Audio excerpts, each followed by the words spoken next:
আজকে চলে আসলাম মা বল্লার কাছে। বালুরঘাট সহ সারা উত্তরবঙ্গে এই মা হলো ভালোবাসার মা। এক কথায় সবাই বলে জয় মা বল্লা। চলে আসলাম, আমরাও আজ প্রথমে খাজা বাতাসা নিলাম, আর মা ছোটো ছোটো করে ঠাকুরের জন্য বুকে তৈরি করে নিয়েছিল। আর খাজা বাতাসা এই হাঁড়িতে না নিলে তো হবেই না। চলে আসলাম ভেতর দিকে, আর মাকে দেখে যে কি ভালো লাগছিল, মনে আলাদা রকম একটা শান্তি।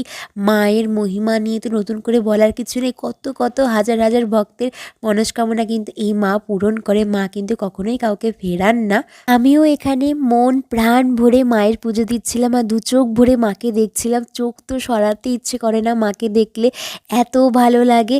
সুন্দরভাবে ফুল দিয়ে প্রসাদ দিয়ে মায়ের পুজো দিলাম, আর চারদিক থেকে শুধু শোনা যাচ্ছিল মায়ের নামের ধ্বনি। চলো আমরাও বলি জয় মা বললাম। বাইরে তখনও হাজার হাজার ভক্তের অপেক্ষা মায়ের জন্য। তোমরা যারা এবছর আসতে পারোনি, পরের বছর অবশ্যই এসো। এবছর আমার ভিডিওর মাধ্যমেই না হয় মাকে দর্শন